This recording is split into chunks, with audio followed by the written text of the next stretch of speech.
What is up, ladies and gentlemen? It's the Chig coming at you with another Diablo 3 build guide. Today we're going to be talking about the Patterns of Justice Greater Rift Speed build. This has quickly become my favorite primal farming build, and I will go over why shortly. Before we get into it, go ahead and hit that like button, hit that subscribe button, anything you can do to help the channel out for free. If there's anything else you'd like to see me go over, leave it in the comment section. I'll reply to everything, and let's dive right into it. So the whole reason I even made the Patterns Justice set is because I got the Primal Shoulders while I was farming the other day showing a different set. So I was like, you know what? Let's go into it. I've gotten a couple primals for this set. I have taken all of my dex points out of my Paragons. That way you can see what this is like even before Paragon 800.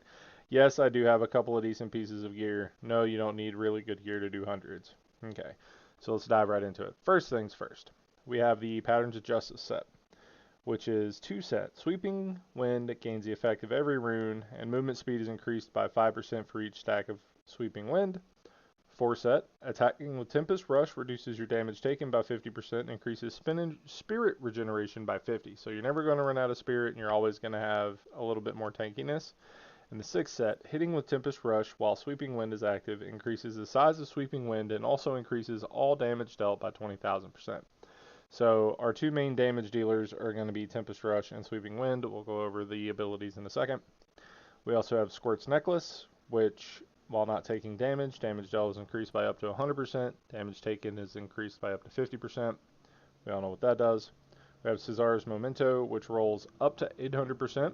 It deals increased damage from your Tempest Rush for 5 seconds after you hit an enemy with a blind, freeze, or stun. We're always stunning based on our build. We have Obsidian Ring of the Zodiac, just for the cooldown. Reduces the remaining cooldown of one of your skills by 1 second every time you hit with a resource spinning attack. We're always going to be hitting with Tempest Rush. This is so we can keep Epiphany up at all times. Unity reduces your damage taken by 50% as long as your follower can't die and is also wearing Unity. We have the Captain Crimson's set, which gives you damage dealt is increased by your percentage of cooldown reduction, and damage taken is reduced by your percentage of cost reduction. We're stacking cooldown reduction, so your damage is a lot higher. Juan Kim Lao, your damage with Tempest Rush and Cyclone Strike are both increased by 600, and hitting with Tempest Rush will activate Cyclone Strike. So the Cyclone Strike damage is negligible, but the Tempest Rush damage is huge. And then Echoing Fury, because you get attack speed and move speed per stack with Echoing Fury, so that's why we're using that for the speed build. We have diamonds in our gear, that way we get increased all resistance. I'm lazy and all my other diamonds are on a different character, so ignore that. Then we also have a diamond in the hat for cooldown reduction. So ideally you want crit hit chance, crit hit damage, and cooldown reduction wherever you can get it. Those are the main stats for this build. Makes it super easy. We're using Bane of the Trapped, because when you CC something, they take more damage. Taiguk, while you're channeling ability, Tempest Rush is channeled. You deal more damage and you gain stacking armor. And then Molten Wildebeest Gizzard, because we want to have the shield to keep up our Squirt's Necklace. In the cube, we have Ring of Royal Grandeur to give us the 6-piece and the 3-piece, respectively, of the Justice set and the Captain Crimson set. We have Mantle of Channeling, which increases our damage by 25% and reduces our damage taken by 25%. And we have Balance, which increases the damage of Tempest Rush by 600%.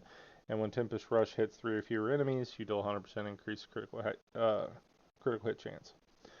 On the skills over here, we have Wall of Wind. For Cyclone Strike, you never actually cast this because your Tempest Rush is going to cast it for you.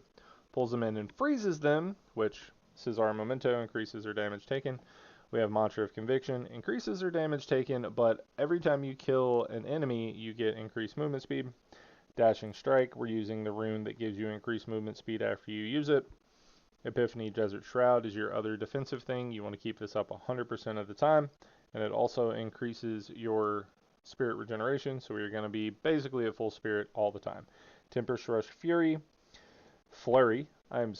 after channeling Tempest Rush, you cause an icy blast to all enemies within 15 yards, dealing 90% weapon damage as cold while channeling. This stacks up to 100 times. So what we do is we stack it up, and then as we're dashing to keep up our buff, we're exploding. I mean, that is how you play it for the speed build. For the push build, you play it a little differently. And then Sweeping Wind, Inner Storm. Sweeping Wind does a lot of our damage.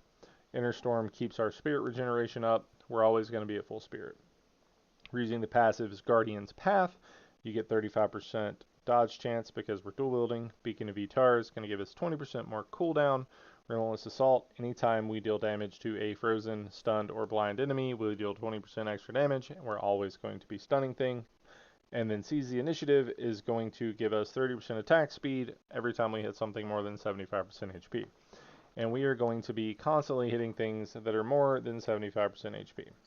So let me show you why this quickly became one of my favorite farming builds. It pulls everything in, you dash, they die. And that's how you play it. It pulls them in, you dash, they die. Alright, so let's find this elite. Alright, pull them in, you dash, you blow stuff up. And then obviously you gotta find the yellow. Who knows why he's living so long? Oh, they're shielding. That's why. Okay, so you just get your stacks up, and then you dash. Basically, you don't even have to watch your stacks. Just every time your dash buff falls off, dash, and you will just decimate everything. And this is a super easy Netflix and kill build, just like I said in the 2.16 version. And then it takes a couple of seconds to kill the yellows, but only when you don't have enough stacks, right? So as you can see down there on my buff bar, I'm getting stacks of the buff that deals increased damage, and then you teleport, and then every time you teleport, like, you could just walk around and do everything and just let go of the button to pop your Tempest Rush buff thing that blows up and deals more damage, but it's much more fun just to dash when you need it, right? Like, when you're on an elite, let it get stacked up and dash, and then they die. It's super easy, and it pulls everything to you that's not unable to be CC'd. You just want to dash enough to keep your buff up, and then dash to keep your buff up, right? Like, you don't even have to really watch your stacks when you're doing the speed version, because, you know, you hit for teens of trillions. So you pull things in, you find the yellow, you dash, it dies. Like, a lot of times, you'll even, like, one-shot Rift Guardian. See, I almost one-shot that yellow right there, right? Like, you will one-shot things so frequently, you're just like, oh, wow, why did that even happen that way? Alright, so got a speed pylon. That's amazing for this build. It just makes you hit so much faster, get your stacks up quicker. Like, you roll, right? And then you move faster, you get more attacks per second, blah, blah, blah. So we just keep rolling, keep rolling. You're basically just hunting elites because you will drag trash along with you, and then when you dash to keep your buff up, it'll die, right? So, like, most of the time with this, I don't even remember to pop Epiphany, honestly. Like, but, you know, I'm on 100. You don't really have to try on 100 with this build. As long as you have the pieces, like, I put this together with zero anything, right? And you wreck the world, right? Like, that's literally all you have to do. You have to stack stuff up, and then you dash, and things die. Alright, so let's see how many stacks I have when he pops up, and we dash, and he almost got one shot. And then you dash again, and he dies. It took 3 minutes. Not the best map. It took us 4 floors, and it still only took a couple of minutes, right? So, 4 floors in 3 minutes, kind of hard to beat it. Other than that, you know, there's a reason this is quickly becoming my favorite build to farm primals on. Anyway, if you guys want to see anything else, let me know what you want to see. I'm going to keep pumping these out because I'm just having a lot of fun making them. Anyway, I'll catch you guys in the next one. Until then, happy hunting.